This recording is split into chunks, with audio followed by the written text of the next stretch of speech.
big mistake that people make is that they try to implement major HR transformation without the involvement of the CEO and leadership team. I'm Bruce Pfau, Vice Chair of Human Resources for KPMG. If that CEO or your leadership team is apathetic or kind of menza about the whole idea, it won't matter what programs you develop because they won't get implemented and they won't take hold in the culture. You really need to have that as a precursor, and often that's a matter of the business environment, what's the business dictating, and a little bit of luck. I think here there was a few years ago a burning platform. We woke up and realized that employee engagement was low, turnover was high, and that it was affecting the business, it was affecting the practice, that we couldn't sustain KPMG as we knew it if we were going to have engagement levels that low and turnover that high. And so we knew we had to make a change. That was part of the motivation. And then the leadership team getting religion around that really helped us to make this a reality. It makes my job much easier to be challenged by that kind of motivating leadership team. What's your favorite benefit or offering here? My favorite benefit so far is the adoption credit that I received from the firm.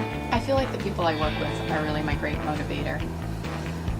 My favorite? I really like the volunteer release time. Well, I think I like all the work-family benefits that KPMG offers, including paternity leave, which was a surprise when I had my son and I was able to take a couple weeks off. I could give you a long recitation, send you to a lot of academic research about all the factors that motivate people at work. There's been, hundreds of studies on it. But in my view, you can boil it down to four things. One, am I working for a winning organization that I'm proud of, or am I working for an organization that's losing? The second is whether I feel like I can get my job done. The things that a lot of people leave work at the end of the day, they're pulling their hair out because they don't have, their computer doesn't work, or they don't have the right information to provide to a customer or a client. Three, they want to be treated well. They want to be treated well interpersonally, from a sense of fairness, and they also want to be treated well economically. They want to be able to earn a good living.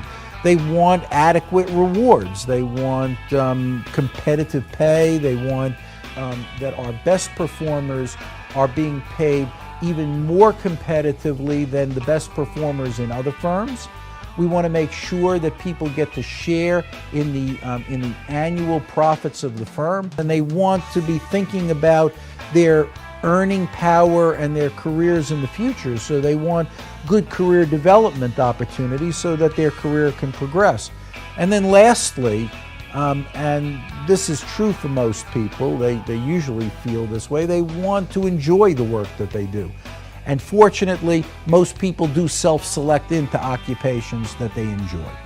Well, let's just start out from the very beginning. When I graduated from college, I knew, interviewed at a bunch of the large firms. Back then it was the Big 8. I joined KPMG. I'm Liz Harper and I'm a senior manager. I left KPMG back in 1992 after making manager. I knew that I wanted to start a family. It was very difficult back in 1992 to balance. There was not a lot of work-life balance, and I knew that I needed to find a job where I could have a little bit more time to position myself to start the family and to be able to have that work-life family balance. After 12 years of working at a very small firm where I worked a very limited part-time schedule, it worked for my family and for myself at that time. But since I'm entering, I feel like the second half of my career, I really feel like I need to be at a firm where I have a lot more opportunities. I decided to rejoin KPMG. Now it's very different. The firm has many initiatives on work-life balance. alternative work arrangements. They're very flexible and they want to make it work. I actually don't even really think a lot of my clients realize that I work an alternative work schedule, in that usually I just try to make my meetings during the 9 to 3 window. Definitely there are times when I'll have a meeting later on, but you know, that's the important thing. That's what a partner said to me early on. You are responsible for your calendar.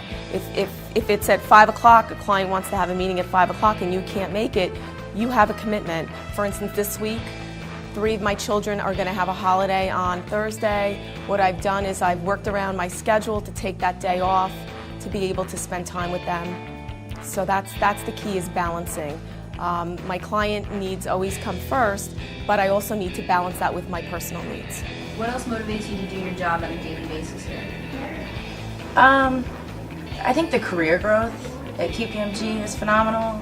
Like I said, I've been with the firm almost 7 years. And when I started, I was actually in college, my freshman year of college, and I started part-time as accounts payable in the Indianapolis office. And now, you know, I'm the head of training for the Northeast in just 7 years. So to me, that's a big deal, and not a lot of firms provide that type of growth.